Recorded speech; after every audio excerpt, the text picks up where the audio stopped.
이제 다 같이 자리에서 일어나셔서 사도신경으로 신앙 고백하심으로 주일 일부 예배를 시작하도록 하겠습니다. 나는 전능하신 아버지 하나님 천지의 창조주를 믿습니다. 나는 그의 유일하신 아들 우리 주 예수 그리스도를 믿습니다. 그는 성령으로 잉태되어 동정녀 마리아에게서 나시고 본디오 빌라도에게 고난을 받아 십자가에 못 박혀 죽으시고 장사된 지 사흘 만에 죽은 자 가운데서 다시 살아나셨으며 하늘에 오르시어 전능하신 아버지 하나님 우편에 앉아 계시다가 거기로부터 살아있는 자와 죽은 자를 심판하러 오십니다. 나는 성령을 믿으며 거룩한 공교회와 성도의 교제와 죄를 용서받는 것과 몸의 부활과 영생을 믿습니다. 아멘. 하나님의 임재를 사모하며 임재 찬양 올려드립니다.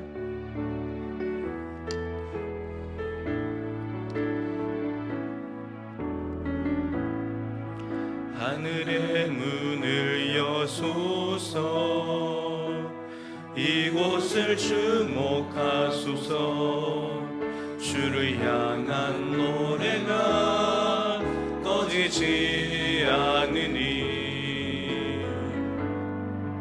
하늘을 열고 보소서 이곳에 임재하소서 주님을 기다립니다. 기도의 향기가 하늘에 닿으니 주여 임재하여 주소서 이곳에 오셔서 이곳에 앉으소서 이곳에서 드리는 예배를 받으소서 주님의 주님의 이름만이 오직 주의 이름만 이곳에 오셔서 이곳에 앉으소서 이곳에서 드리는 예배를 받으소서 주님의 이름만이 오직 주의 이름만 다시 한번 이곳에 오셔서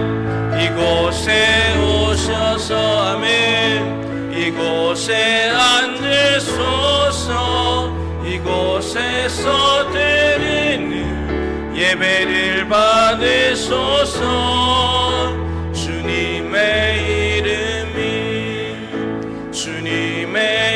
이름만이 오직 주의 이름만 이곳에 있습니다.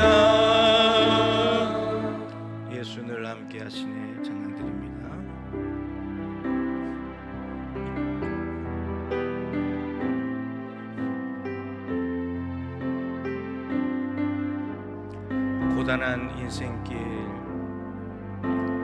고단한 인생길 힘겨운 오늘도 예수 내 마음 아시네 아멘 지나간 아픔도 마주할 세상도 예수 내 마음 믿음의 눈 들어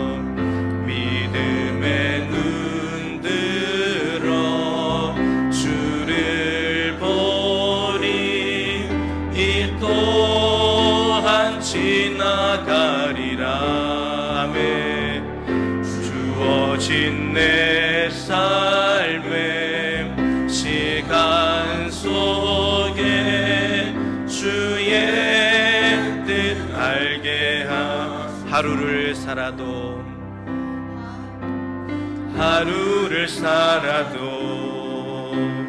기쁨으로 가리 예수 내 함께 하시네. 아멘. 후회도 염려도 온전히 맡기리 예수. 내 함께 믿음의 눈 들어, 믿음의 눈 들어 주를 보리. 이 또한 지나가리라. 주어진 내 삶의 시간 속에 주의, 우리 믿음의 눈을 들어 주를 봅시다. 믿음의 눈 들어 주를 이 또한 지나가리라. 이 또한 지나가리라. 아멘. 주어진 내 삶의 시간 속에 주의 뜻 알게. 아무것도 두려워 말라. 아무것도 두려워 말라. 주 나의 하나님이 지켜주시네. 놀라지 마라. 겁내지 마라. 주님 나를 지켜. 다시 한번 고백합시다. 아무것도 두려워 말라. 아무것도 두려워 말라. 주 나의 하나님이 지켜주시네. 놀라지 마라. 겁내지 마라. 주님 나를 지켜주시네.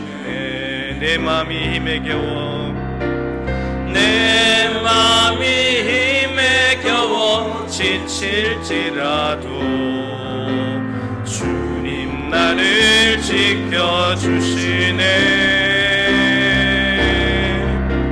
세상의 험한 풍파 몰아칠 때도 주님 나를 지켜주시네.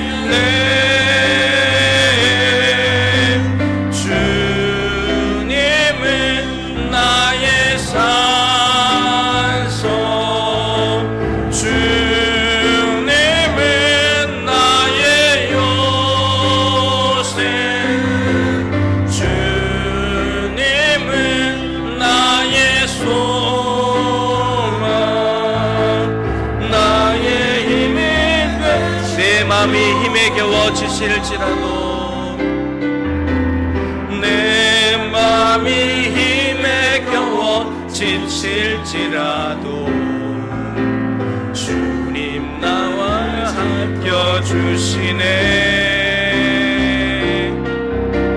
세상의 험한 풍파 몰아칠 때도 주님 나를 지켜주시네.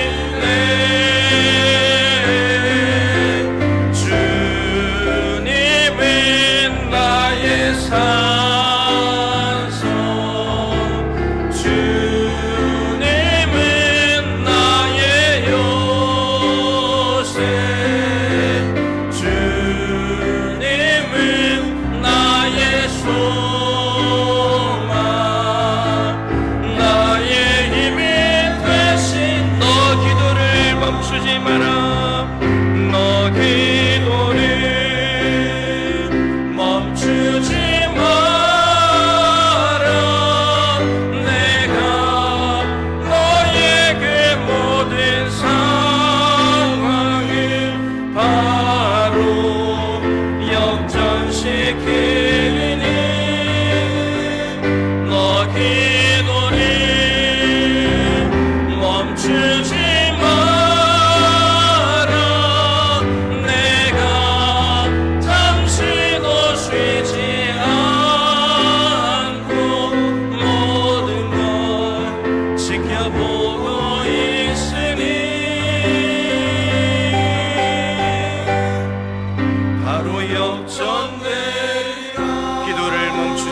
마라.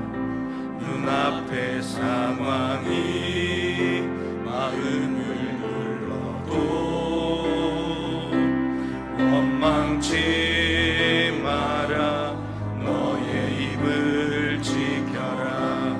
저들은 너의 입을 보고 있다. 마음을 뺏기지 마라. 마음을 뺏기지 마라. 내가 널 도우지 않는단 소리에 너의 모든 게 불리해도 너는 기도를 계속해라. 너 기도를 멈추지 마라. 내가 너에게 모든 상황을 바로 역전시키리니 너 기도를 멈추지 마라. 내가 잠시도 쉬지 않고 모든 걸 지켜보고 있으니 바로 역전되리라. 이제 역전되리라. 이제 역전되리라. 아멘.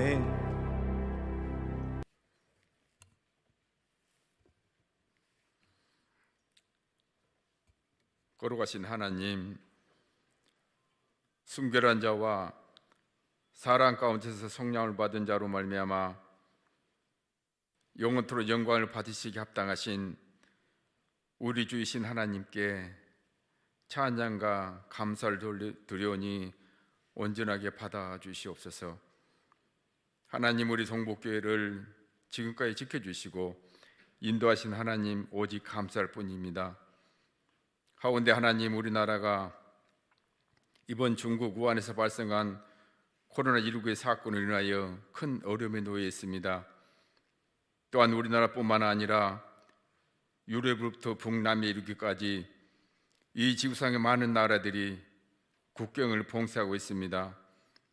이로 인하여 국내 기업체들은 외국을 자유롭게 떠날 수 없는 초유의 사건이 벌어져 큰 어려움에 놓여 있습니다. 거룩하신 하나님, 지금 이 나라 많은 교회들은 문을 닫고 예배를 인터넷으로 드리는 아마도 우리나라 복음 이후 처음 있는 일일 것입니다. 또한 하나님, 교육계는 국내 코로나 확산의 추이를 보면서 모든 학교에 지침을 내려 지금 학교들이 개학을 해야 하는데도 등교를 하지 못하고 있습니다. 하나님, 말씀하시옵소서. 하나님의 성전 안에는 이 일들을 해결하실 수 있는 모든 능력의 무기가 있사오매 하루속히 이 코로나로 해방하여 교회와 학교와 기업들의 활동이 온전하게 이루어지게 해주시옵소서. 거룩하신 하나님, 지금도 코로나 전파를 막기 위하여 애쓰는 정부와 질병관리본부에서 일하는 이들과 또 환자들을 치료하기 위하여 여러 병원에 수고하는 많은 손길들이 있습니다. 하나님은 그들의 은혜를 베푸시어 그들의 건강 또한 지켜주시옵소서. 하나님의 뜻이옵니까? 이 코로나19 바이러스를 많이 안고 들어온 집단이 있습니다. 그동안 한 교주의 이익을 위하여 많은 부모님들의 눈물을 흘리게 하였으며 부모와 자녀지간을 가려는 일들과 부부지간을 헤어지게 하는 일, 그 외에도 거짓을 일삼으며 어두운 곳에서 성경 공부란 명목 아래 많은 사람들을 모조하여 철저한 공부의 과정을 거쳐 이단인 그들의 교주의 인으로 만들어가는 저 집단들, 그들의 뒷면에는 한 교주의 파렴치한 거짓의 온상이 있습니다.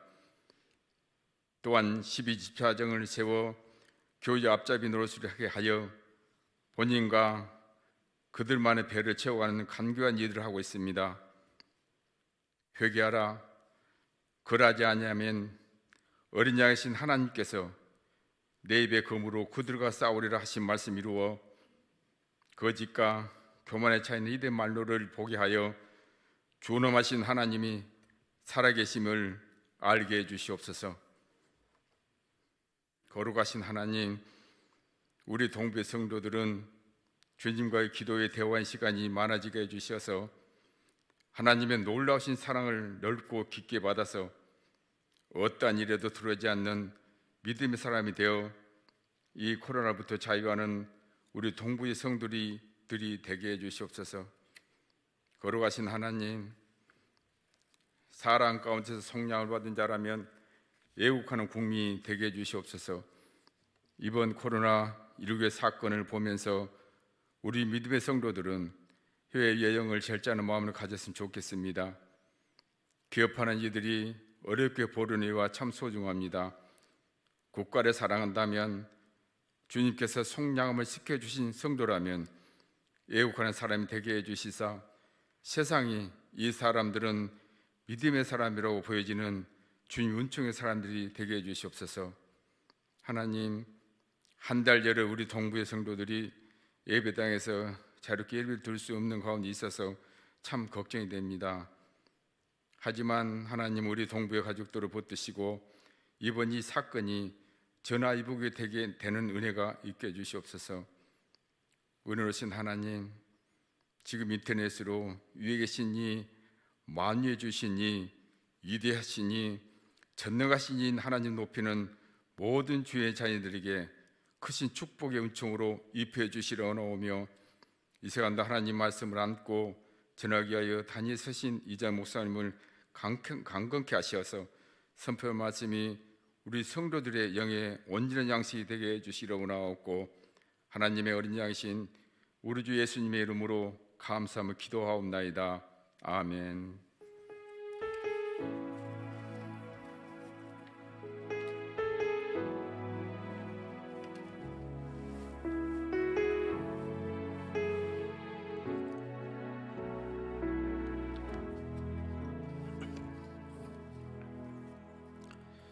교회 소식입니다. 주보를 참조하시기 바랍니다.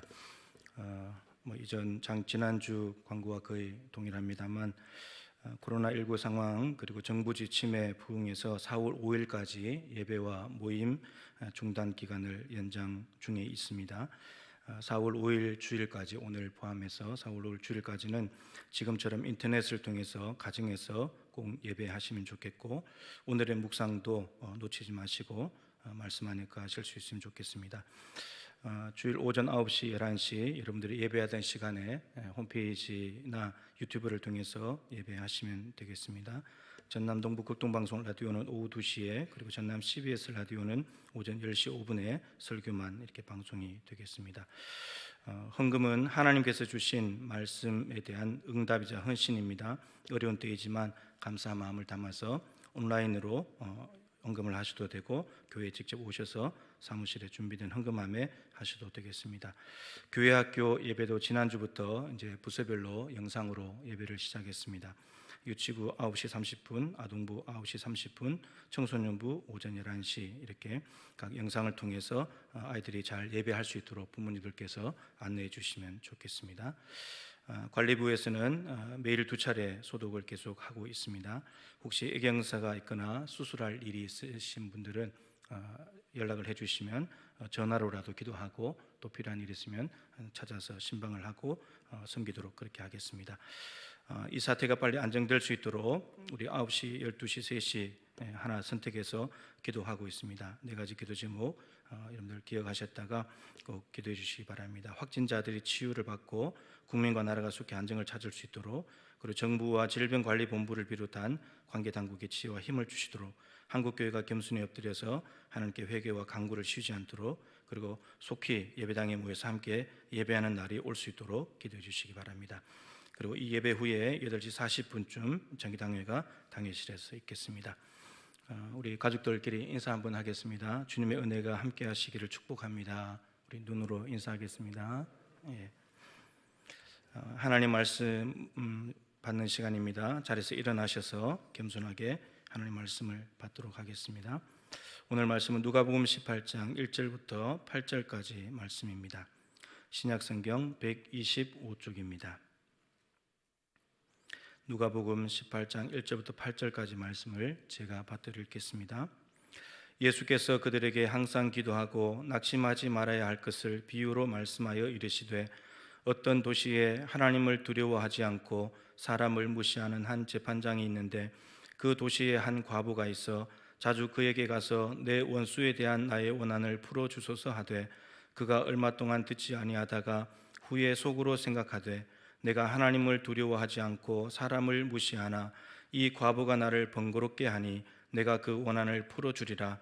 그렇지 않으면 늘 와서 나를 괴롭게 하리라 하였느니라. 주께서 또 이르시되 불의한 재판장이 말한 것을 들으라. 하물며 하나님께서 그 밤낮 부르짖는 택하신 자들의 원한을 풀어주지 아니하시겠느냐. 그들에게 오래 참으시겠느냐. 내가 너희에게 이르노니 속히 그 원한을 풀어주시리라. 그러나 인자가 올 때에 세상에서 믿음을 보겠느냐 하시니라. 아멘.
기도를 멈추지 마십시오라는 제목으로 말씀을 전하도록 하겠습니다. 코로나19가 길어지면서 전 세계가 혼란스럽습니다. 혼돈에 빠져 있습니다. 어찌해야 될 줄을 모르는 것 같습니다. 마치 창조 이전으로 돌아가 버린 느낌이 들 만큼 전 세계가 혼란스러운 가운데 있습니다. 교회도 예외일 수는 없겠죠. 목회자들 사이에서도 우리 가까운 이웃에 있는 교회들, 목사님들도 교회에서 주일날 예배를 해야 된다, 아니다 정부 시책에 맞춰서 따라가면서 가정에서 예배도 된다, 이렇게 둘로 크게 나누어지는 것 같습니다. 교회에서 예배를 강행한다고 해서 믿음이 있는 것도 아니고, 가정에서 예배하는 것, 교회에서 예배하지 않는다고 해서 믿음이 없는 것도 아닙니다. 그런 차원으로 얘기할 건 아니죠. 정부의 지침과 사람들의 비난에도 불구하고 예배를 한다고 해서, 그리고 또 안 한다고 해서 지금은 교회끼리 서로 비난할 때도 아닙니다. 교단 총회도 예배를 교회에서 해라, 하지 말라, 양자간의 결정을 개교회에 강요할 수는 없습니다.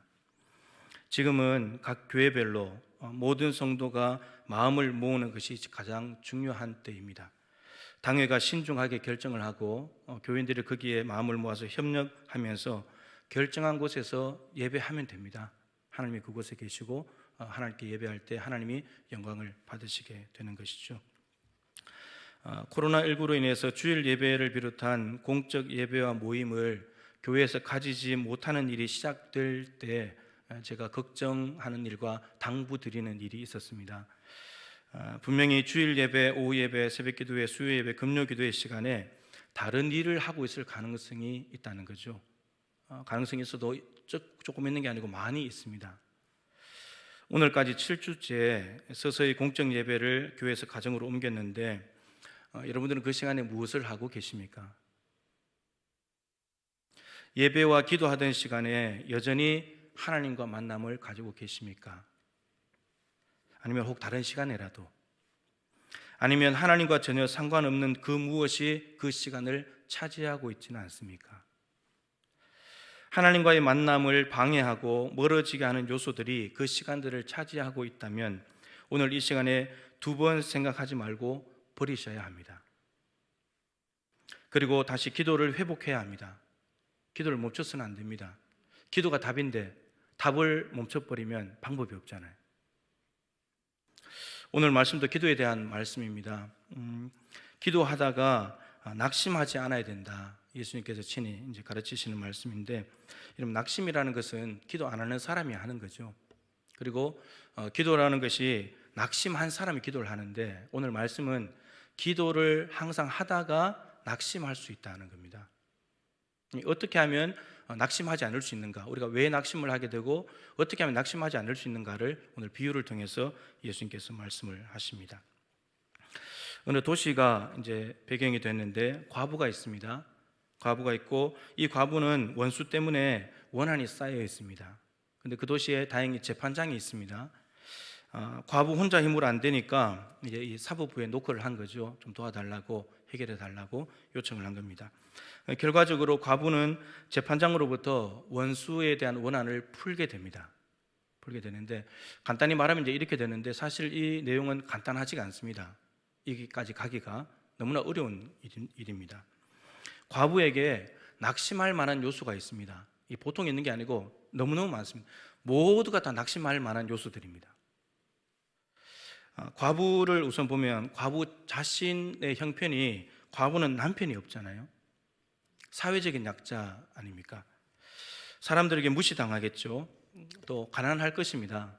돈벌이를 못하니까 누군가의 도움이 필요한 거죠. 그러니까 이 자체가 이미 낙심이 되는 삶이에요. 자신의 처지가 낙심이 되는 거죠. 희망이 있는가 삶에, 이렇게 생각이 들 정도로 힘든 삶인 거죠. 그런데 또 원수까지 있어요. 이 원수가 어떻게 해서 원수가 된지 정확히는 알 수 없습니다. 이 원수가 자기 남편을 죽여가지고 이렇게 과부가 된 건지, 그것 때문에 원한이 쌓인 건지, 아니면 남편은 다른 이유로 사별을 했는데 혼자 있는 것 때문에 지금 다른 원수가 자기를 괴롭히는 것인지 억압을 하는 것인지 이유는 잘 모르지만 분명한 것은 속에 그 원수 때문에 한이 쌓여 있다는 겁니다. 너무 고통스러운 일인 거죠. 이 자체가 얼마나 삶의 무게가 짓누르겠습니까? 정말 일어날 힘이 없을 만큼 힘든 시간인 거죠. 근데 다행히 재판장이 있습니다. 재판장 하면 솔로몬이 생각이 나잖아요. 하나님의 지혜를 받았습니다. 하나님의 지혜를 받아서 첫 번째 재판한 일이 창녀 두 사람이 와서 살아있는 아들이 누구의 아들인지를 가려내 달라는 거였잖아요. 창녀 두 사람이 같은 날 잠을 자다가 같이 비슷한 시기에 아들을 낳았는데, 한 창녀가 몸부림치다가 자기 아이를 이렇게 위에서 깔아 눌러가지고 애가 죽어버렸잖아요. 근데 이 아이가 죽은 창녀가 옆에 살아있는 아들을 가지고 있는 창녀의 아들과 바꿔치기 해버렸죠. 근데 아들이 살아있던 창녀가 일어나서 자기 아들이 바뀌어져 있는 것을 알고는 이제 소송을 걸게 된 겁니다. 창녀는 사회적인 밑바닥 인생이잖아요. 사회적으로 손가락질 받는 인생인데, 근데 솔로몬이 하나님의 지혜를 받고 난 뒤에 재판하는데 이 창녀들, 밑바닥 인생들 무시하지 않아요.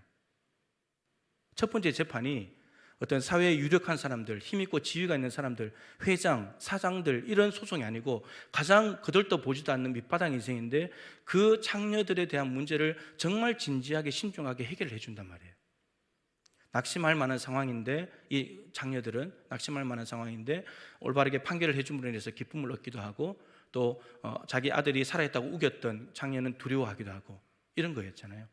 근데 오늘 본문에 있는 이 재판장이 솔로몬처럼 이런 재판장이었다면 과부에게는 큰 힘이 됐을 텐데, 근데 그런 재판장이 아니라는 게 문제예요. 오늘 본문 2절에 이 재판장을 소개하기를 하나님을 두려워하지 않는데요, 교만한 거죠. 자기 신분과 지위와 힘을 믿고 하나님이 두렵지 않는 거예요. 자기가 힘이 있으니까. 그러면서 어떻게 되냐, 자연스러운 결과인데 사람을 무시하게 되죠. 그대로 뒤에 나오잖아요. 사람을 무시하는 재판장이 있다. 인격적으로 문제가 있는 거예요. 더군다나 만약에 회장이 돈 가득히 들고 왔으면 무시하지 않았을 겁니다. 근데 과부니까 더 무시하지 않겠습니까? 힘이 없겠죠. 돈이 없으니까, 연약하니까 더 무시하게 되는 거죠. 여러분, 이렇게 보면 누가 봐도 이 과부는 낙심할 수밖에 없는 상황이에요. 낙심을 안 하는 게 이상한 일이죠. 이 정도 됐으면 자신을 봐도, 그리고 원수 때문에라도, 그리고 심지어 뭔가 해결해 줄 것 같았던 재판장조차도 자기를 무시하니까. 그런데 놀랍게도 이 과부가 낙심하지 않는다는 거예요. 문제를 해결한다는 거예요. 어떻게 해결하는가 하는 거죠. 오늘 보면 8절이 그 답을 알려줍니다. 8절 마지막에 보면 인자가 올 때에 세상에서 믿음을 보겠느냐, 질문으로 끝났어요. 이게 무슨 말이냐면, 인자 예수님께서 오실 때 믿음을 보겠느냐, 이 말은 믿음이 아니라 다른 것을 본다는 말이 아니고 믿음을 가지고 있는 사람을 만나볼 수 있겠느냐, 이런 말입니다. 믿음을 가지고 믿음을 끝까지 가지고 있으면서 예수님을 기대하면서 기다리는 사람을 만나볼 수 있겠느냐, 이 말은 별로 없다는 말이죠. 별로 없다는 말이에요. 다 낙심해버린다는 거예요. 여러분, 기도하다가 낙심하는 것은 상황의 문제가 아닌 거예요. 믿음의 문제예요. 과부의 형편의 문제도 아니고요, 원수 문제도 아니고요, 재판장 문제도 아니에요. 낙심하는 것은 우리가 겉으로 보기에 그것 때문에 낙심하는 것 같지만 그게 낙심할 만한 요소가 아니에요. 정말 낙심하는 이유가 뭐냐면 믿음의 문제, 믿음이 없기 때문에. 그러면 이 과부는 낙심할 만한 요소가 많음에도 불구하고 해결을 했잖아요. 그러면 이 과부에게 뭐가 있다는 거예요? 믿음이 있다는 거죠. 이 과부에게 무슨 믿음이 있냐는 거예요. 믿음은 두 가지인데, 첫 번째는 이겁니다. 재판장이 내 원한을 반드시 풀어줄 거라는 믿음이 있어요. 이 재판장이 내 원한을 풀어줄 거라는 믿음, 이게 첫 번째 믿음이고, 두 번째 믿음은 내 원한을 풀어줄 능력이 이 재판장에 있다는 믿음이 있어요. 이 두 가지 믿음이 있습니다. 내 원한을 반드시 풀어줄 거다, 그리고 풀어줄 능력도 이 재판장에게 있다. 이게 이 과부가 가진 믿음입니다. 여러분, 이 믿음을 가지게 되면 무엇을 일으키냐면 의지를 일으켜요. 재판장에 내가 가야지, 마음이 움직인단 말이에요. 만약에 재판장에 대한 믿음이 없다면 마음이 가겠습니까? 자기를 무시하는데 찾아가겠어요? 안 가죠. 근데 자기를 무시하지만, 인격적으로 문제가 있고 하나님을 두려워하지 않지만, 교만하지만 그래도 이 재판장이 내 문제를 풀어줄 수 있고 풀어줄 능력이 있다, 이 믿음이 있기 때문에 마음을 가지고 가는 거예요. 무시당해도 자기를 짓밟아도 문전박대를 해도 가는 거예요. 이게 의지, 재판장에 가는 의지를 불러일으켜요. 그리고 이 의지와 믿음과 의지가 만나게 되면 뭐가 만들어지냐면 인내가 만들어져요. 끈질김, 포기하지 않는 거죠. 이 과부는 포기하지 않아요. 아무리 무시해도. 그래서 결국 재판장을 포기하게 만들어요. 그 재판장이 문제를 해결해 주게 되는 거죠. 여러분, 믿음이, 재판장에 대한 믿음이 재판장에게 갈 의지, 마음을 움직이게 만들고, 그리고 그 마음이 계속 갈 수 있도록 끈질김을 만들어준다라고 하는 겁니다. 이게 이 과부가 재판장으로부터 해결을 받을 수 있던 비결입니다. 여러분 잘 보세요. 과부의 문제가 해결된 것이 과부의 형편이 좋아졌습니까? 과부의 형편이 좋아졌나요? 그래서 낙심을 이겨냈습니까? 그거 아니죠. 재판장이 갑자기 겸손해지고 갑자기 인격의 변화가 찾아와서 상황이, 문제가 해결됐습니까? 그거 아니잖아요. 원수가 갑자기 회개하고 돈을 잔뜩 가지고 와서 보상하겠습니다, 이렇게 해서 지금 상황이 해결된 게 아니에요. 낙심할 만한 요소들이 줄어들거나 그리고 없어지거나 변화가 돼서 이 과부가 문제가 해결된 것이 아닙니다. 재판장이 변화가 된 것 같잖아요. 재판장이 변화된 이유도 이 과부의 원한을 내가 풀어줘야지 딱 해서 그것이 그렇기 때문이 아니고, 이 여자가 자꾸 나를 찾아오니까 자기가 괴로운 거예요. 내가 덜 괴로워야지. 그 순전히 재판장이 자기 자신 때문에 이 원한을 풀어준 거예요. 과부가 낙심하지 않을 수 있었던 이유, 문제를 해결할 수 있었던 비결이 무엇이냐? 과부의 믿음입니다. 그 믿음이 의지를 만들어냈고, 의지가 인내를 가지고 온 것이죠. 우리하고 좀 얘기해 볼까요? 여러분, 우리의 형편과 과부의 형편, 이건 뭐 서로 비교할 수가 없어요. 누가 더 힘드냐, 뭐 비교할 수도 없는 상황이고, 과부가 가지고 있는 원수, 우리도 원수가 있을 수 있는데 이것도 비교할 수 없어요. 누가 더 억압하냐, 이건 뭐 비교할 수가 없죠. 근데 너무나 확연하게 분명하게 딱 한 가지 말할 수 있는 건 있어요. 재판장과 하나님은 다르다. 이건 분명히 말할 수 있죠. 재판장은 오늘 본문에 소개된 대로 하나님을 두려워하지 않기 때문에 교만하죠. 그리고 사람을 무시하기 때문에 인격적으로 문제가 있습니다. 근데 우리가 기도하는 하나님은 어떤 분입니까? 하나님은 약자를 사랑하시는 분입니다. 사람을 무시하지 않으시죠. 그리고 하나님께서 응답을 주시더라도 번거로워서 하나님이 편하려고 응답해 주시는 것이 아니고 주고 싶어서, 줄 능력도 있으시고 주기를 기뻐하셔서 주시는 분입니다. 우리보다도 우리의 필요를 더 잘 아시는 분이 바로 하나님이시죠. 자, 이렇게 본다면 교만하고 무시하는 재판장을 생각해 볼 때 하나님 앞에서 도무지 낙심할 수가 없는 거예요. 과부는 아무리 형편을 둘러봐도 낙심할 수밖에 없는 상황인데, 근데 우리는 아무리 둘러봐도 우리의 형편과 원수 때문에 낙심할 만한 여지는 있지만 하나님만 두고 본다면 우리는 낙심할 수가 없는 거예요. 낙심할 요소가 하나도 없는 거예요. 근데 문제는 이거잖아요. 과부는 낙심할 상황인데 낙심하지 않았고, 우리는 낙심할 수 없는 상황인데 낙심해버리고. 결국 차이가 뭐냐? 믿음의 문제예요. 하나님께 문제가 있는 게 아니잖아요. 하나님은 응답해 주시고 주시기를 원하시는 분인데. 그리고 문제가 우리에게 큽니까? 우리는 또 이렇게 얘기하잖아요. 코로나 때문에 또 교회도 못 가고 있는 상황들, 또 경제적으로 어려움이 오는 부분들, 이런 것 때문에 낙심한다고 말하잖아요.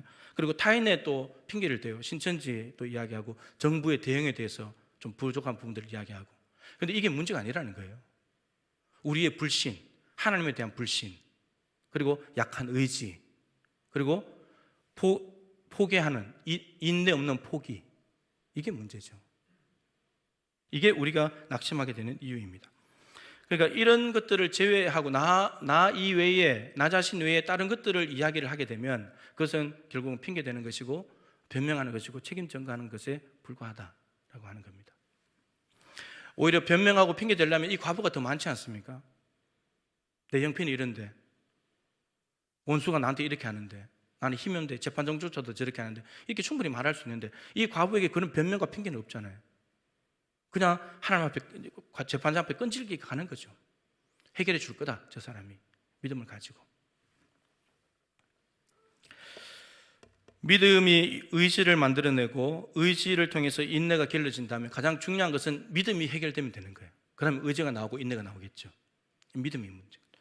똑같이 우리의 불신, 거기에서 우리의 약한 의지가 나오고 그리고 인내를 포기해버린 이러한 모습이라면 우리의 불신을 믿음으로 바꾸면 되는 거죠.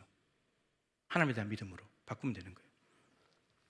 히브리서 11장 6절 말씀을 화면을 보고 같이 한번 읽어보겠습니다. 히브리서 11장 6절 시작. 믿음이 없이는 하나님을 기쁘시게 하지 못하나니 하나님께 나아가는 자는 반드시 그가 계신 것과 또한 그가 자기를 찾는 자들에게 상 주시는 이심을 믿어야 할지니라. 자, 믿음에 대한 이야기입니다. 믿음이 없이는 하나님을 기쁘시게 못한대요. 그럼 믿음이 있으면 하나님이 기뻐하신다는 말이죠. 하나님이 우리의 믿음을 기뻐하신다는 거예요. 우리의 믿음을. 자, 근데 믿음은 두 가지가 있어야 된대요. 하나님께 나아가는 자는, 하나님께 기도하는 자는 반드시 첫 번째 믿음이 뭐라고요? 그가 계신 것을 믿어야 된대요. 하나님이 살아계시다. 하나님이 죽은 적이 없고 하나님이 우리와 늘 함께 하시고 하나님은 언제나 그 자리에 계시다.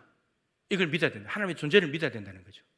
그 다음에 두 번째, 그 존재를 믿는다면 그분에게 나아가서 그분 자기를 찾는 자들, 기도하는 자들에게 상 주시는 분, 구원을 비롯해서 기도 응답과 모든 이 땅의 풍요로움들을 주시는 분인 걸 믿어야 된다. 이 두 가지 믿음이 있을 때 하나님을 기쁘시게 할 수 있다라고 하는 겁니다. 이 믿음이 있게 되면 여러분, 하나님이 살아계시고 하나님 내가 기도하면 들어주신다, 이 믿음이 있으면 기도할 마음이 생기지 않겠습니까? 의지가 나오는 거죠. 그리고 응답을 주실 때까지 끈질기게 인내를 가지고 포기하지 않고 기도하게 되는 거죠. 그러니까 믿음의 문제를 해결해야 돼요. 믿음의. 우리의 믿음을 돌아봐야 돼요. 하나님이 정말 있다고 믿는가? 지금 이 상황에서 여전히 가정에도 살아계시고 삶의 자리에도 살아계시고 이 대한민국도 통치하고 계시고 하나님이 살아계신 걸 믿는가? 그리고 그분에게 기도하면 하나님께 우리에게 응답을 주시는가? 이 믿음을 가지면 돼요. 우리의 형편을 볼 것이 아니고 하나님이 살아계시냐? 그분이 주시는 분이냐? 이것만 믿을 수 있다면 이 형편들은 다 이겨낼 수가 있다는 거죠. 믿음과 의지와 인내의 모델은 당연히 예수님입니다. 히브리서 12장 2절 말씀을 보겠습니다. 너무 잘 아는 말씀이죠. 시작. 믿음의 주요 또 온전하게 하시는 이인 예수를 바라보자. 그는 그 앞에 있는 기쁨을 위하여 십자가를 참으사 부끄러움을 개의치 아니하시더니 하나님 보좌 우편에 앉으셨느니라. 말씀 펴놓으세요. 믿음의 주요 온전하게 하신다. 믿음의 주라는 말은 믿음의 창시자, 온전하게 한다는 말은 완성자. 그 믿음의 창시자이면서 완성자이신 예수래요. 그러면 믿음하면 누구를 생각해야 되는 거예요? 예수인 거예요. 예수. 믿음에 대해서 얘기하려면 예수님부터 이야기해야 된다는 거죠. 근데 그 예수님의 믿음이 무엇이냐면 그 앞에 있는 기쁨을 위하여, 이 기쁨이라는 것은 가장 가까이 있는 부활입니다. 십자가가 나오잖아요. 십자가 지나면 기쁨이 오는데 부활이 오고, 그리고 맨 밑에 줄 하나님 보좌 우편에 승천해가지고 하나님 보좌 우편에 앉는 기쁨. 근데 예수님께서 십자가에 죽으셨을 때 누가 부활시켜 줬습니까? 하나님이 해주신 거잖아요. 그리고 승천도 하나님이 해주시고 하나님 보좌 우편에 앉았잖아요. 예수님은 하나님께 대한 믿음이 있는 거예요. 하나님이 나를 부활시켜 주실 것이고 처음에 있었던 그 자리로 다시 돌아가게 하실 것이다. 예수님의 믿음이에요. 근데 이 믿음이 있으니까 의지가 생기잖아요. 믿음이 있으니까 의지가 생기는 거예요. 그 의지는 겟세마네 동산에서 내 뜻대로 마시고 아버지의 뜻대로 하옵소서. 그러시면서 자기의 뜻을 포기하시고 아버지의 뜻대로 살아갈 의지를 가지고 순종하시잖아요. 의지를 불러일으키잖아요. 근데 그 의지를 가지고 나아가는 길에 어려움들이 있어요. 뭐가 있습니까? 십자가가 있잖아요. 근데 그 십자가를 오늘 본문에 어떻게 한다고요? 참으신다고요. 인내하시는 거잖아요. 부끄러움도 개의치 않으신다는 거예요. 그러니까 예수님도 결국은 하나님께 대한 믿음을 가지니까 의지가 생기는 거고, 의지를 가지고 가니까 인내하면서 하나님의 뜻에 결국 맞춰드리는, 순종하는 그런 삶을 사시더라는 겁니다. 그러니까 믿음과 의지와 인내의 모델은 예수님이에요. 예수님. 성경에 여러분 이런 그 믿음을 가지고 또 의지와 함께 인내를 통해서 하나님의 은혜를 경험한 사람들은 너무너무 많습니다. 여러 명을 소개할 텐데요. 바디메오, 이런 맹인이잖아요. 앞을 못 보니까 이 자체가 낙심이에요. 이 자체 하나가 낙심할 만한 요소잖아요. 근데 예수님이 지나간다는 소리를 들어요. 그리고 어떻게 합니까? 소리 지르잖아요. 예수님이 병자를 고친다더라, 그 믿음이 있기 때문에 소리를 지르는 거예요. 의지잖아요. 의지. 근데 사람들이 어떻게 해요? 시끄럽다, 좀 조용해라, 막아요. 또 낙심이 될 만하잖아요. 근데 이 바디메오가 어떻게 합니까? 더 소리 질러요. 인내하면서 끈질기게 예수님 찾아요. 그래서 결국 예수님이 가던 길을 멈추시고 바디메오 만나서 눈뜨게 해주시잖아요. 이게 예수님에 대한 믿음에서 부르짖는 의지가 나오고 사람들이 막는 낙심을 주는데 포기하지 않고 끈질기게 부르짖어서 예수님으로부터 치유받는 것. 이게 바디메오의 인생이에요. 수로보니게 여인, 자기 딸이 귀신 들린 것 때문에 예수님 찾아왔잖아요. 근데 이 딸 때문에라도 얼마나 마음이 힘들겠습니까? 예수님 찾아왔는데 이방인이라고 그들도 보지도 않아요. 그리고 걔라고 무시해요. 자존심을 확 눌러버렸죠. 근데 이 여자가 자기 딸을 예수님만이 고치셨다는 믿음이 있기 때문에 예수님께서 이방인이라고 무시하고 너는 걔야, 나는 걔에게 밥 줄 수 없어 이렇게 말하는데도 자존심을 누르는데도 포기하지 않고 끝까지 예수님 찾아요. 부스러기 은혜라도 주시면 됩니다. 이게 인내를 만들어내잖아요. 결국 예수님께서 이만한 믿음을 만나보지 못했다. 이만한 믿음을. 그래서 그 딸을 고쳐주시잖아요. 중풍병자 친구들도 마찬가지죠. 중풍병자를 침상째 메고 예수님께 왔는데 사람들이 많이 있어서 들어가지를 못하는 거예요. 얼마나 낙심이 되겠습니까? 낙심하지 않았죠. 근데 지붕에 올라가서 지붕을 뜯고 달아내렸어요. 예수님께서 그 4명의 친구들의 믿음을 보시고 중풍병자를 고쳐줬습니다. 그러니까 예수님이 고치셨다는 믿음을 가지게 되니까 사람들이 막혀 있어도 지붕으로 올라가 지붕을 뜯어내리는 의지를 일으키는 거고 끈질기게 예수님께 내려가서 결국은 응답을 받는 이런 모습이죠. 좀 더 심각해지는데 히스기야는 하나님께서 이사야를 통해서 너는 사형이다, 죽었다, 이제 집을 정리해라 이렇게 말씀하셨잖아요. 여러분 사람이 와가지고 의사가 너 이제 준비하십시오 이렇게 말해도 낙심이 될 텐데 하나님이 생명의 주관자이신 하나님이 이사야를 통해서 너는 끝났다 이렇게 말했으면 얼마나 낙심이 되겠습니까? 히스기야 입장에서는.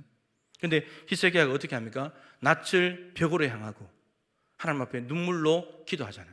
내가 진실과 전심으로 하나님 앞에 행한 것을 기억해 주십시오. 히스기야가 낙심이 될 수 있는 상황에도 불구하고 하나님 앞에 기도해서 결국 이사야가 이 성 중간에 가기도 전에 다시 말씀하셔가지고 돌아와서 이제 당신이 살았답니다 이렇게 됐잖아요. 야이로 회당장 야이로 달리다굼 아시죠? 딸을 살리기 위해서 12살 된 딸이 죽게 생겼는데 딸을 살리기 위해서 사람들을 야이로가 직접 갔죠. 예수님께 예수님 도와주십시오. 예수님이 가시는데 혈루증 걸린 여인이 갑자기 중간에서 만나면서 시간이 지체됐습니다. 그러는 사이에 집에서 종들이 와서 딸이 죽었습니다. 소망에서 절망으로 바뀌어버린 거예요. 얼마나 낙심이 됐겠습니까? 그런데 예수님께서 이렇게 말씀하셨죠. 두려워하지 말고 믿기만 해라. 이 말씀은 야이로야 네가 처음에 나한테 찾아와서 네 딸을 고쳐달라고 했을 때 그 믿음을 가지고 왔지 그 믿음 계속 가지고 있어야 돼. 지금 상황이 딸이 살아있다가 목숨이 붙어있다가 죽어버렸는데 네가 생각할 때는 절망이고 이제 할 일이 없을 것 같지만 너 믿음만 가지고 있으면 내가 할 일이 있단다 이 말이거든요. 근데 야이로가 다행히 이 말을 믿었어요. 그리고 예수님을 데리고 집으로 갔죠. 근데 종들이 이렇게 말했잖아요. 이제 선생님을 더 괴롭게 하지 말라고. 이 말은 무슨 말이냐면 이제 딸이 죽었기 때문에 장례를 치르면 되지 예수님 데리고 가봐야 할 일이 없다고 종들이 그렇게 말했거든요. 근데 만약에 야이로가 종들의 말을 더 믿었다면 그렇습니다. 예수님 이제 돌아가십시오. 저 가서 장례나 잘 치르겠습니다. 이렇게 말하면 되는데 그렇게 말한 것이 아니고 야이로는 예수님을 모시고 집으로 가요. 끈질기게 가는 거죠. 믿음을 가지고 가는 거죠. 그랬더니 딸이 어떻게 됐습니까? 살아났잖아요.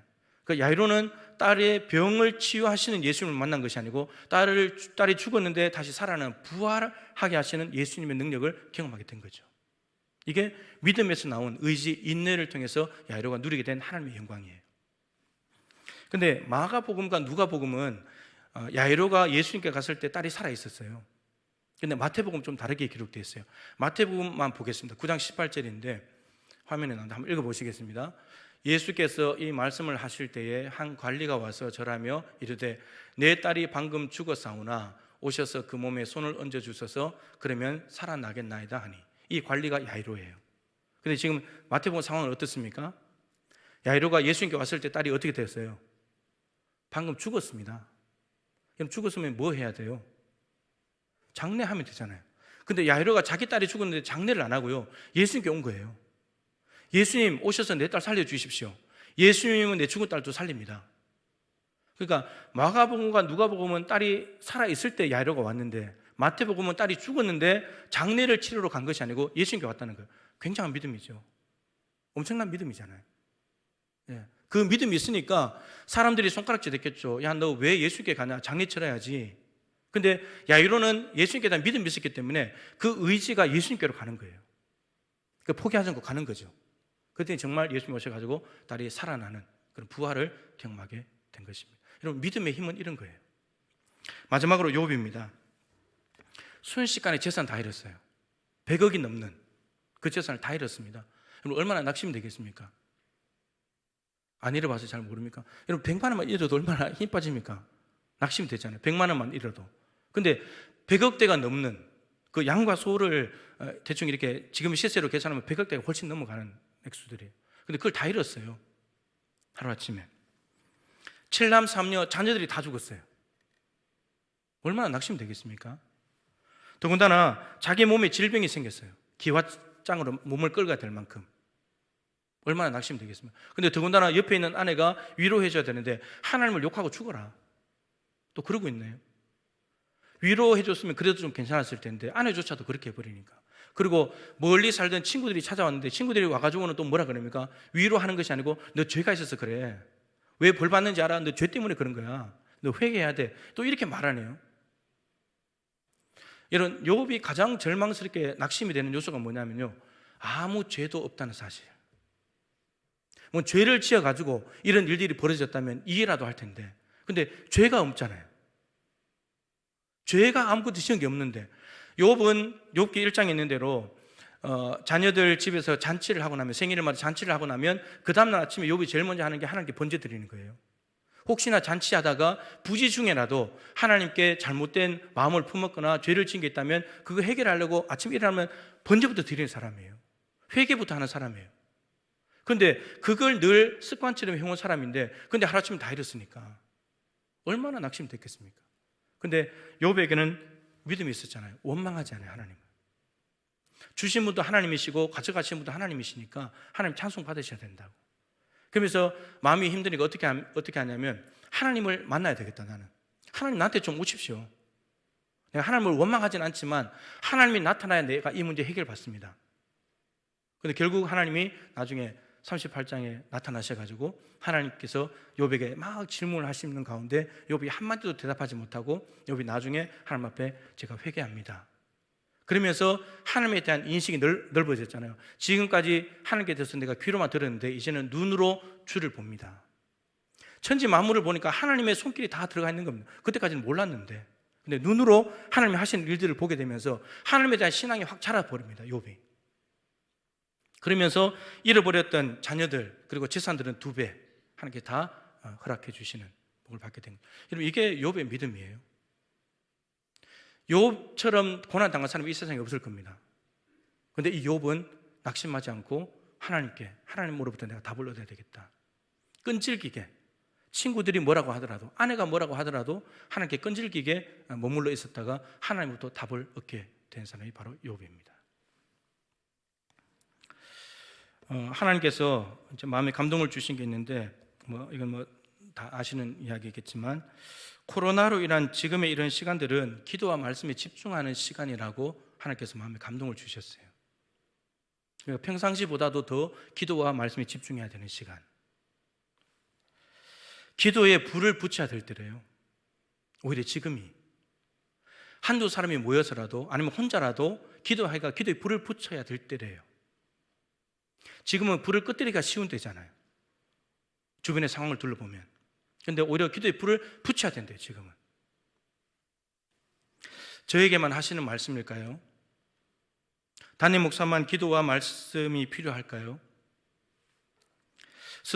우리 스스로가 고삐를 더 조여매야 될 때입니다. 망아지처럼 돌아다니면 안 되니까 더 스스로 고삐를 조여매고 하나님 앞에 기도와 말씀이라는 말뚝에다가 우리를 묶어놓고 하나님 앞에 머물러 있어야 될 시간이라는 거죠. 에스겔 36장 말씀을 하고 마치려고 합니다. 우상 숭배로 포로가 된 이스라엘 백성들이 장차 회복이 될 것이다. 하나님의 약속의 말씀이 기록되어 있습니다. 어떻게 회복이 되냐면 하나님께서 내 영을 줄 것이다. 성령을 줄 것이고 그리고 내 말씀을 줄 것이다. 그 성령께서 말씀을 우리 마음에 새겨버릴 것이다. 그렇게 하면서 무너진 성전을 재건축하게 될 것이고 황폐한 가나안 땅, 이스라엘 땅을 에덴 동산으로 회복시키실 것이다. 하나님 그 약속의 말씀을 하시는 내용이 가득 차 있습니다. 근데 36절 하반절 말씀에 이렇게 기록이 되어 있습니다. 그 약속을 다 하시고 난 뒤에 같이 읽어보시죠. 나 여호와가 말하였으니 이루리라. 하나님께서 굳이 저 말씀을 하시지 않아도 하나님이 어떤 일을 하시겠다면 하시는 분이잖아요. 근데 다 회복하신다고 말씀하시놓고는 나 여호와가 말하였으니 이루리라. 내가 말한 거 나는 반드시 이룬다. 한 번 더 도장을 찍은 거예요. 그럼 이러면 끝난 거잖아요. 하나님이 하신다고 하셨고 더군다나 또 내가 반드시 이루겠다는 말씀까지 하셨으니까 그러면 끝난 거예요. 그런데 36장은 36절로 끝나지 않습니다. 37절 이후에 말씀이 있어요. 37절, 38절을 읽어보겠습니다. 아주 중요한 말씀입니다. 시작. 주 여호와께서 이같이 말씀하셨느니라. 그래도 이스라엘 족속이 이같이 자기들에게 이루어 주기를 내게 구하여야 할지라. 내가 그들의 수요를 양떼같이 많아지게 하되 제사 드릴 양떼 곧 예루살렘이 정한 절기의 양무리같이 황폐한 성읍을 사람의 떼로 채우리라. 그리한즉 그들이 나를 여호와인 줄 알리라 하셨느니라. 하나님께서 약속의 말씀을 하셨다면 그 자체로도 이루시는데 나 여호와가 말하였으니 그걸 이루리라. 한 번 더 도장을 찍었습니다. 그러면 끝난 것처럼 보이는데 그 다음 37절에서 뭐라고 말하냐면 그래도 이스라엘 족속이 하나님 그 약속하신 대로 이루어 주세요라고 내게 구해야 된다. 기도해야 된다. 하나님의 마음이 이겁니다. 나는 말하면 이루지만 너희들 내가 주는 거 그냥 얻지 말고 기도해서 받아. 기도해서 받으면 좋겠다. 나는 너희들이 내가 주고 싶은 걸 구하는 너희들의 마음을 보고 싶다. 너희들의 믿음을 보고 싶다. 이 말씀입니다. 코로나19 여러분 반드시 종식되고 회복될 것입니다. 하나님이 하실 것입니다. 근데 우리 보고 그래도 기도해야 돼. 그거 멈추게 해달라고. 기도하라는 거예요. 낙심하지 말고 코로나가 지금 4월 6일 계약되어 있지만 더 길어질 것 같아요. 제가 볼 때는. 근데 그렇게 된다 할지라도 그렇게 되더라도 낙심하지 말고 하나님께 그래도 코로나 종식 이루어 주세요라고 기도하면 좋겠다. 나는 너희들의 기도를 듣고 싶다. 이게 하나님의 마음인데 실제로 여러분 이스라엘 백성들이 포로에서 돌아와서 회복이 됐잖아요. 회복이 됐잖아요. 그리고 이 황폐한 땅이 회복이 될 것이라고 하나님은 약속하고 계십니다. 여러분 기도를 멈추셨습니까? 다시 골방으로 돌아가십시오. 하나님을 믿는 믿음을 가지고 또 여러분들 의지를 일으켜서 인내를 가지고 끈질기게 하나님 앞에 가다 보면 이 모든 상황이 역전되고 반드시 회복이 될 줄로 믿습니다. 여러분 지금의 이 기도는 코로나를 종식시키는 하나님의 회복을 달라고 하는 기도이기도 하지만 회복 후를 미리 준비하는 마중물이 될 것입니다. 정말 대혼란이 올 수도 있어요. 기도로 준비하지 않는다면. 그래서 지금 이 기도는 없어지는 기도가 아니고 하나님 앞에 기도하면서 코로나가 종식되는 기도이기도 하지만 종식되고 난 후에 우리 성도들의 신앙생활, 한국교회가 어떻게 올바르게 세워져 갈 것인가를 미리 준비하고 예비를 하는 그런 기도의 하나님 능력이 우리에게 있게 될 것입니다. 기도하겠습니다. 하나님 아버지, 어렵고 힘든 상황 속에서 우리가 기도를 하다가 낙심하기도 하지만 오늘 말씀은 하나님에 대한 믿음을 가지고 있으면 낙심하지 않을 수 있고 그 믿음을 가지고 마음에서 의지가 일어나서 인내를 가지고 기도한다면 하나님의 회복이 우리의 것이 된다고 말씀하십니다. 과부보다도 더 못한 믿음이 아니라 과부보다도 더 강한 믿음으로 우리 모든 성도들을 굳건하게 하여 주옵시고 지금 있는 삶의 자리에서 끈질긴 기도와 인내를 가지고 승리할 수 있도록 도와주시옵소서. 예수님의 귀하신 이름으로 간절히 기도드립니다. 아멘.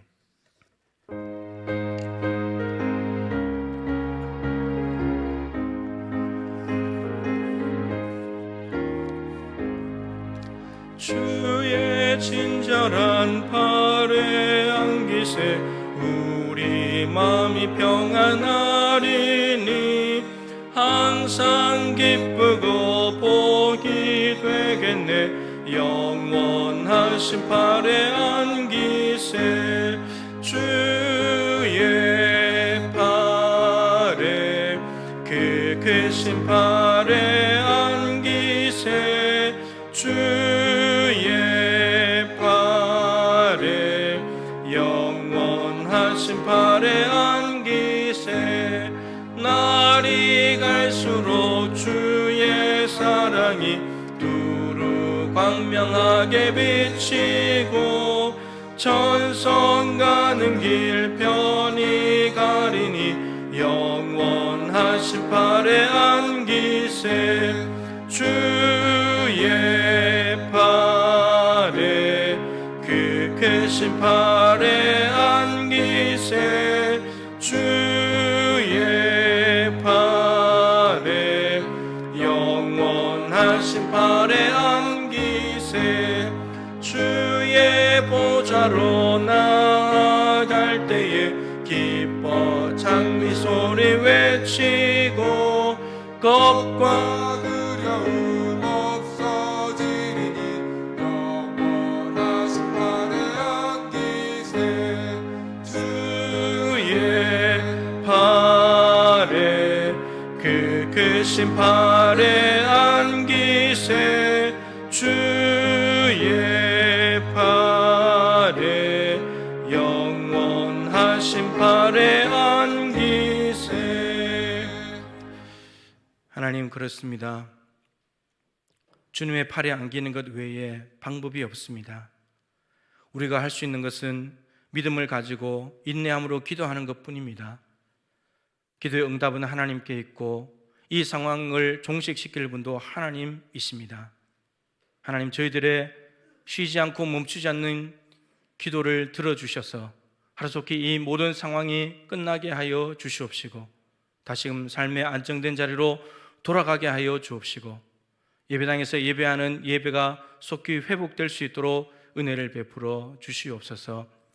우리 사랑하는 성도들, 예배당에서 예배 못하는 것 때문에 마음이 아픈 것은 이해하지만 그렇다고 해서 가정에서 예배가 안 된다면 그것도 안 될 일입니다. 가정에서도 역사하시고 가정에서 잠깐 성소가 되어 주시겠다는 하나님의 말씀을 믿게 하여 주셔서 오늘도 가정에서 예배하는 곳곳마다 임하실 하나님을 기대하며 그 하나님을 영화롭게 해드릴 수 있도록 영과 진리로 정성을 다하여 예배하는 성도들의 가정마다 함께하여 주시옵소서. 성도들 또 그리고 한국교회의 간절한 기도를 들어주셔서 끝나지 않을 것 같은 이 일들이 하나님의 손 안에서 끝나게 하여 주옵시고 그래야 해서 하나님께 영광이요 정말 우리가 깨달아야 할 것을 깨닫게 하여 주옵시고 재정비해야 될 것은 재정비하게 하시고 깨끗하게 할 것은 깨끗하게 하여 주옵시고 본질적인 것을 찾아야 할 것은 찾을 수 있도록 도와주셔서 그냥 단순히 코로나가 왔다가 감으로 끝나는 이런 상황이 아니라 영적으로 더욱더 하나님께 가까이 나가고 영적인 진리를 깨닫고 하나님의 메시지를 받아서 우리의 믿음이 성숙한 시간이 되게 하여 주시옵소서. 하나님, 오늘 또 성전에서 그리고 온라인으로 또 주중에 교회에 직접 와서 하나님께 드린 이 모든 예물을 하나님께서 기뻐 받아 주시옵소서. 하나님 아버지, 참으로 교회들마다 사정이 다르겠지만 정말 세금을 내야 되는, 월세를 내야 되는 교회들 참 버겁게 교회를 운영해 나가고 있습니다. 하나님 도와주십시오. 긍휼을 베풀어 주시옵소서. 10손가락 깨물어서 하나님께는 안 아픈 손가락이 없을 텐데 주님의 마음을 헤아릴 줄 아는 저희들 되게 하여 주옵시고 하루속히 한국교회가 이 모든 거품들을 다 걷어내고 하나님 앞에 더욱더 순금과 같이 세워지는 날이 속히 올 수 있도록 은혜 베풀어 주시옵소서. 하나님, 코로나를 위해서 혼탁한 나라였지만 이제 전 세계에 진단 키트를 나누어 주면서 그동안의 경험과 노하우를 함께 공유하며 세계를 치유하는 그런 나라로 세워져 가고 있습니다. 하나님 영광을 받아주시고 이 흐름을 따라서 하나님의 복음도 전 세계를 향하여 나아가는 대한민국 되게 하시고 제사장 나라로 세워지는 좋은 계기가 될 수 있도록 은혜 위에 은혜를 베풀어 주시옵소서. 하나님, 성도들 일터와 사업장이 하나님 얼마나 힘이 드는지 모릅니다. 손님들이 없습니다. 매출이 그냥 팍 줄었습니다. 주님, 상황은 낙심이 되고 이러다가 문 닫아야 되는 것 아닌가, 실제로 문 닫는 사람들도 있는데 이럴 때 하나님께 생명을 맡기고 하나님께 가정과 가게와 사업장을 맡겨드리고 하나님의 처분대로 순종하며 나아갈 수 있는 믿음이 자라는 시간이 되면 좋겠습니다. 세상 사람들은 인간적인 방법을 찾겠지만 우리 믿음의 사람들은 하나님 외에 소망이 어디 있겠습니까?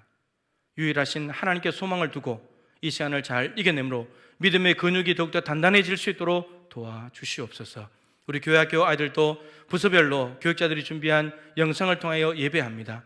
부모님들이 잘 코치하고 안내해 주어서 아이들도 가정에서도 주일 예배가 가능하고 하나님이 함께 하시고 하나님이 예배를 통해 영광을 받으신다는 것을 몸소 배워갈 수 있는 귀한 시간 되게 하여 주옵시고 우리 교회학교 자녀들이 드린 예배도 하나님께서 기쁨으로 받아 주시옵소서. 지금은 우리 구주 예수 그리스도의 크신 은혜와 우리 하나님 아버지의 측량할 수 없는 사랑하심과 보혜사 성령님의 교통하시며 충만하심이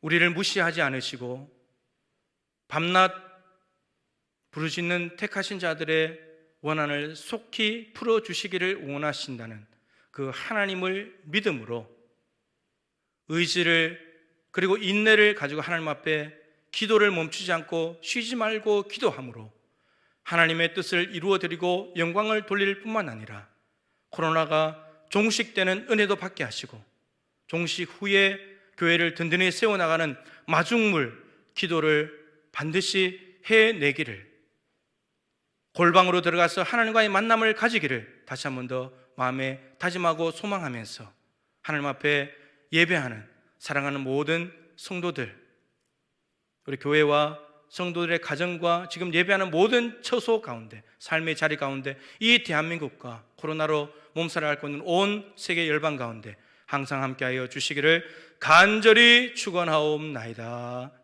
아멘.